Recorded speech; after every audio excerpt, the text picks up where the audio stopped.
Terima kasih masih bersama kami di One on One dan kita masih bersama dengan Kang Ubed. Ya, Kang Ubed, saya sempat mendengar ini adanya dugaan korupsi yang berkaitan dengan lingkaran istana. Jika benar, bukti konkretnya seperti apa, Kang Ubed?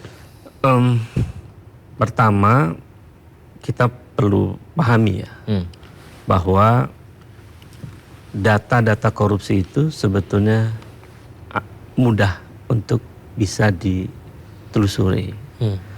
Karena pemerintah cukup punya alat ya, teknologi untuk menelusuri itu. Kita punya PPATK misalnya. Ya, kita punya fasilitasnya. Kita punya BPK, punya kepolisian, punya kejaksaan, punya KPK. Itu tinggal dibongkar gitu. Pola-pola transaksi keuangan yang korupsi itu ciri-cirinya ada tuh, pola-polanya ada. Dan itu PPATK punya ratusan triliun uang yang nggak jelas yang disebut oleh PPATK itu sebagai korupsi, itu ada di situ. Nilainya ratusan triliun misalnya. Yang kedua, korupsi itu maknanya luas. Ada korupsi politik, korupsi ekonomi, korupsi lingkungan, korupsi sumber daya. Yang nilainya ratusan triliun itu terkait dengan korupsi sumber daya alam. Ya, di pertambangan itu sangat besar. Ya, dugaan kuat praktek korupsinya karena ngambil sumber daya alam yang sangat nilainya tinggi begitu. Dan itu orang, kalau saya mau katakan begini, jika Prabowo betul ingin memberantas korupsi, itu lingkaran istana itu perlu dibersihkan tuh dari praktek korupsi. Yang saya sebut lingkaran istana itu ya orang-orang sekitar istana lah. Apakah dia di kantor presidennya gitu, atau dia berada di orang yang lingkaran agak luas istana tapi sering atau mudah berjumpa dengan presiden, atau mereka yang masih di lingkaran istana yang pada rejim sebelumnya juga pesta korupsi gitu, terkait dengan sumber daya. Nah, bukti-bukti itu sebetulnya ada di instrumen negara. Ada? Ada. Berarti ya sebenarnya presiden pertama nih, tapi kan dia udah paham juga lah. Cara membongkar korupsi itu sangat paham, cukup punya alat. Saya mau mengatakan begini, korupsi besar yang nilai ratusan triliun itu kan dari sumber daya alam, dari tambang lah. Itu harus segera diselesaikan. Ya. Nanti ada kaitannya dengan misalnya juga termasuk kelompok-kelompok oligarki yang selama ini mengambil sumber daya alam juga itu. Bongkar aja semua. Apakah Kang Ubed mau mengatakan bahwa beberapa dugaan-dugaan tersebut dikaitkan dan menyebut nama-nama dari petinggi-petinggi kita di negeri ini? Iya, ada yang masih bagian dari atau menjabat posisi tertentu di lingkaran lapis, bukan lapis utama kali ya, lapis agak luar dan mereka orang-orangnya bisa bertemu dengan presiden. Ya. Nah, kalau kemudian presiden tidak mampu mengungkap orang-orang yang tadi saya sebutkan sebagai orang yang mudah atau mau, presiden itu bisa menerima dia begitu loh, di dalam berbagai pertemuan ya. Lalu presiden gagal atau tidak mau menelusuri itu, berarti problemnya ada di presiden kan ya? Problemnya ada di presiden. Jadi kalau data-data ada itu di PPATK, di BPK, di macam-macam. Tapi teknisnya gimana sih Kang Ubed? Maksudnya mereka apakah menggunakan anggaran negara untuk melakukan pemberdayaan sumber daya alamnya, ataukah dia menyalahgunakan administrasinya? Apa yang pelanggaran yang mayoritas terjadi? Pertama, kalau korupsi sumber daya alam itu kan mereka mengerukakan alam kita, tapi diekspor dengan data yang berbeda. Itu udah korupsi sumber daya alam tuh, ya kan? Misalnya ngambil 1 juta ton misalnya, nikel di Indonesia misalnya. Ini contoh aja ya misalnya. Sampai di negara tertentu di sana ternyata yang diterima 10 juta ton misalnya. Misalnya gitu ya. Jadi kan beda antara barang yang diekspor dengan di penerima. Lalu uangnya kemana itu? Kan berarti ada kebohongan administratif di situ. Itu korupsi. Korupsi. Artinya dia mengambil uang yang berasal dari tanah negara, bumi Republik ini, ya, untuk dibisniskan, tapi nggak jujur. Kan itu. Saya ingat. Jadi yang disebut korupsi itu kan bukan hanya ngambil APBN, Mas. Iya. Ngambil kekayaan negara juga korupsi. Yang ilegal, yang bermasalah gitu, secara administratif. Menerima sogokan juga korupsi. Ya. Dapat fasilitas khusus, ya itu ya bagian dari korupsi lah. Gratifikasi itu bagian dari korupsi. Ya. Misalnya Mas Udi karena anaknya pejabat tiba-tiba dikasih pesawat gitu. Privilege. Naik kemana, ke Amerika, kemana-mana gitu. Itu bagian dari gratifikasi. Dan gratifikasi itu bagian dari korupsi. Bapak saya sih pegawai negeri sipil biasa. Saya pernah menggunakan motor plat kuningnya saja. Plat merah. Angkutan umum ya, plat kuning. Plat merahnya saja waktu itu. Ada, dan sekarang udah pensiun. Ya kan artinya masyarakat atau pegawai negeri yang di level menengah ke bawah, mereka kadang lebih mengerti apa yang harus dilakukan ketika ada fasilitas negara kan. Misalnya ya kalau mobil atau kendaraan plat merah itu ya dipakai untuk kerja ya kan, tidak untuk yang kepentingan yang lain, apalagi bisnis pribadi gitu. Kan enggak. Itu masa kalau level menengah ke bawah di birokrasi paham tuh. Yang parah kan kemudian di lapis elit birokrasi misalnya. Berarti ada ini Kang Ubed, tembok besar yang menghalangi penindakan. Iya. Saya kira tembok besar itu mesti diruntuhkan. Oleh Prabowo. Kalau Prabowo mau serius untuk memberantas korupsi besar itu. Apa yang membuat Prabowo takut itu sih sebetulnya? Kan itu. Dia mesti lawan tuh. Kalau Prabowo mau benar. Tapi kalau cuma omong-omong koruptor akan saya tangkap meski sampai ke Antartika, itu omong-omong aja. Jadi menurut saya perlu keberanian soal Prabowo. Meskipun saya juga bertanya, apakah Prabowo berani? Saya sama hari ini masih 50-50. 50-50? Apakah Prabowo berani untuk memberantas korupsi sampai ke akar-akarnya itu?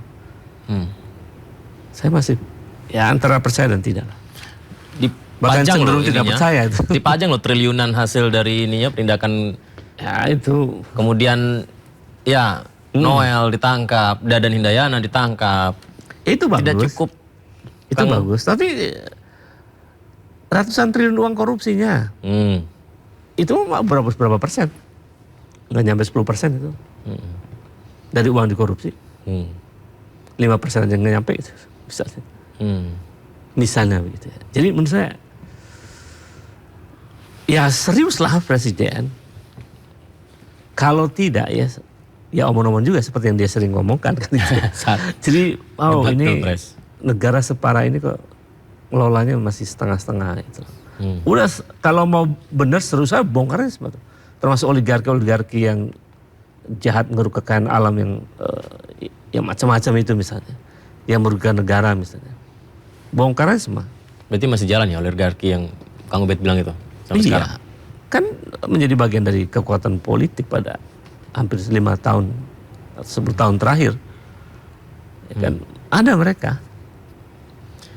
Kang, apakah menurut Kang Ubed masih ada lembaga penegak hukum kita yang independen, kuat, kokoh, dan tetap baik begitu mengusut kasus yang menyentuh lingkar kekuasaan tertinggi negara, Kang? Problem kita itu, lembaga penegak hukum kita ini seringkali terkoneksi dengan politik. Misalnya KPK. Itu tim seleksinya dibuat oleh presiden. Kalau yang KPK sekarang presiden sebelumnya ya yang buat. Lalu setelah ada tim seleksi, diseleksi, lalu calon-calon anggota komisioner KPK ini dilakukan fit and proper test di DPR. Itu orang-orang politik. presiden saya sudah politik misalnya, ya kan pasti ada presiden adalah latar belakangnya partai kan. Di parlemen ya isinya partai politik juga. Jadi salah satu yang menjadi persoalan mengapa penegak hukum kita itu tidak konsisten begitu ya, tidak mau menegakkan hukum dengan benar. Ada hubungan antara penegak hukum dan kekuatan politik. Dari sisi prosesnya, bahkan dari sisi kepentingan antara yang berkuasa atau presiden dengan lembaga tersebut begitu. Kepolisian juga prosesnya politis. Kepolisian prosesnya politis. Iya, karena Kapolri yang disuguhkan presiden harus disetujui oleh DPR. DPR isinya orang-orang politik, misalnya. Kenapa juga Kapolri nggak diberhentikan misalnya? Karena ada hal-hal politis di situ. Mestinya yudikatif itu atau penegak hukum ya, di area hukum itu dia mesti independen. Baru kita terjadi perubahan begitu. Jadi kalau ada pertanyaan mana lembaga penegak hukum yang bisa kita percaya, ya hampir semuanya terkoneksi politik. Jadi kita hampir sulit untuk percaya dengan penegak hukum di Indonesia. Dan ada satu lembaga yang melakukan standarisasi dalam soal penegakan hukum, kalau nggak salah World Justice Forum ya, nanti bisa dicek itu. Itu menempatkan indeks penegakan hukum kita tuh rapotnya merah, Mas. Merah ya Kang Ubed? Iya, 0,52 gitu. Jadi merah. Jadi hukum kita nggak tegak. Itu juga masalah serius. Dari KPK begitu, kepolisian begitu. Sekarang yang justru lebih kinerja agak naik membaik itu Kejaksaan Agung. Karena hampir beberapa kasus-kasus yang terakhir korupsi itu dikerjakan oleh Kejaksaan Agung kan. Mungkin kalau dibuat peringkat di situ. Meskipun ya saya sebut masih tadi ya, masih masalah penegak hukum kita masih syarat politis begitu.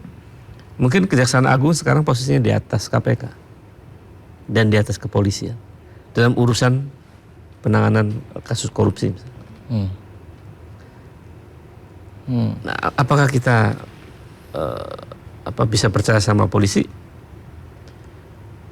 Itu masih sulit. Survei, kalau dilakukan survei masih belum. Jadi apa yang harus dilakukan Kang Ubed untuk bisa mengembalikan kepercayaan publik? Pertama, good governance. Jadi pemerintah betul-betul menata ulang tata kelola pemerintahan dengan sangat baik. Lakukan langkah-langkah yang sistematis dan cukup radikal untuk menata ulang itu. Yang kedua, beri contoh untuk menunjukkan kesungguhan pemerintah itu melakukan langkah-langkah yang menunjukkan good governance itu. Memberantas korupsinya betul-betul tidak tebang pilih. Misalnya pemerintahan ini memberikan hukuman pada koruptor yang sebetulnya koruptor itu punya jejaring dengan lapisan elit politik.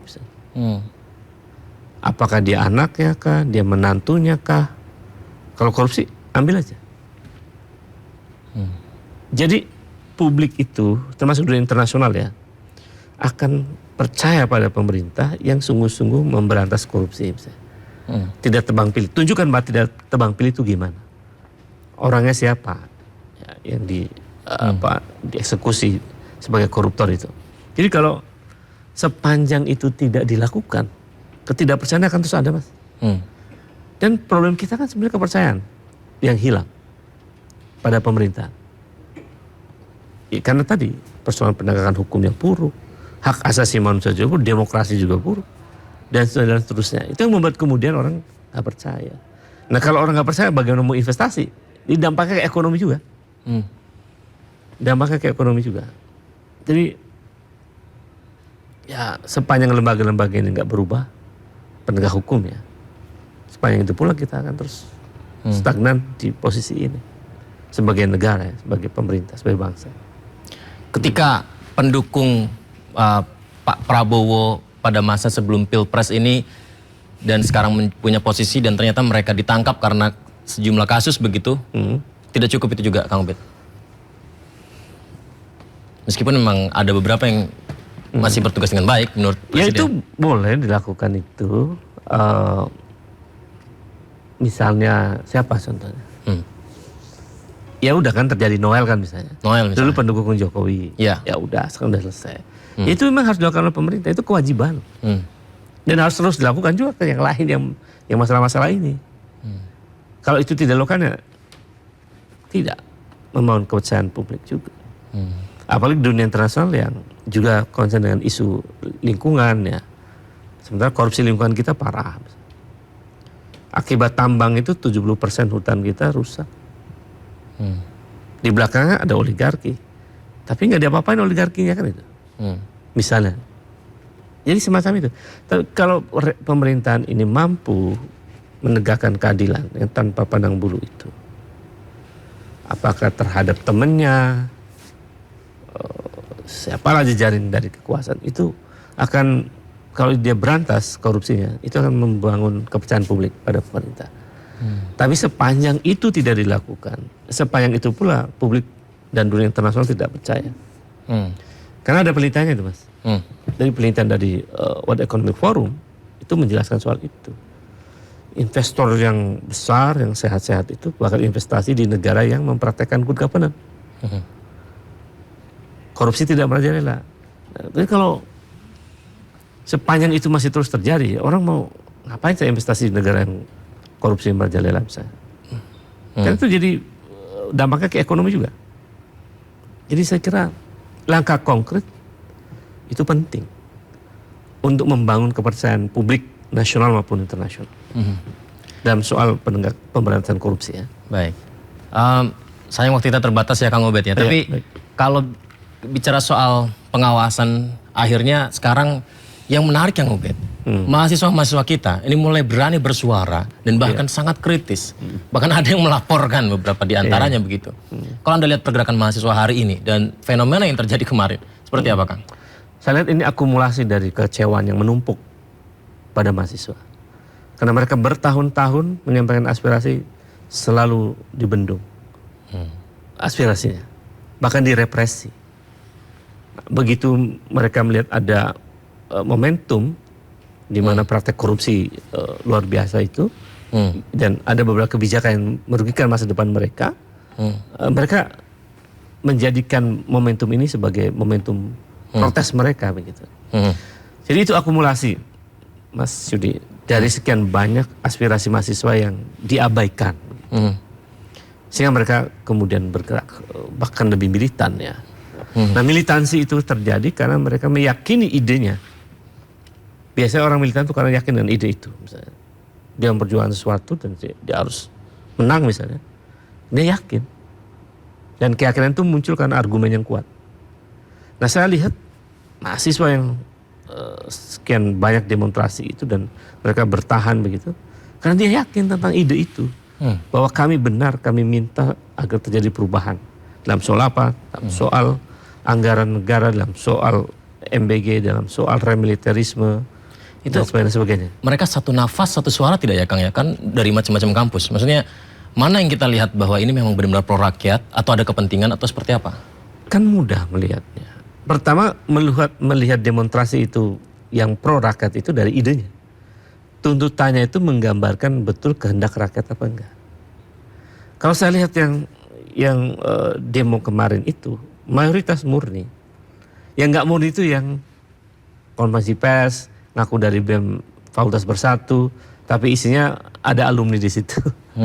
Ngaku ketua BEM atau wakil BEM dari Fakultas Psikologi UNJ misalnya. Ternyata dia sudah lulus. Jadi mahasiswa-mahasiswa yang saya sebut sih ini instrumennya intelijen lah. Cuma norak itu caranya.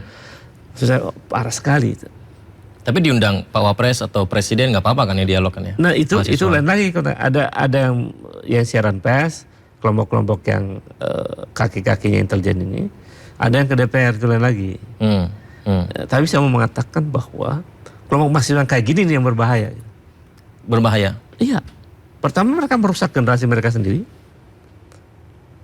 Mereka menjual idealisme demi kepentingan pragmatis mereka. Kan itu. yang kita lihat dari apa yang terjadi sekarang ini. Ya mahasiswa kayak gini yang bermasalah. Tiba-tiba datang ke Wapres begitu, ketemu Wapres, tapi kemudian ternyata diketahui mendapat uang dari bilang sih dari orang Polda ya kan begitu. Menurut pernyataan mereka. Nah kita nggak tahu. Tapi itu pengakuan jujur dari mahasiswa yang diterima ke wakil presiden. Jadi kan kita melihatnya oh ini apakah ada polarisasi di mahasiswaan juga? Ya itu proses pembelahan yang dilakukan oleh instrumen negara. Bagaimana mahasiswa terbelah dibikin tandingan, kan itu. Sehingga dengan tandingan itu mahasiswa terbelah.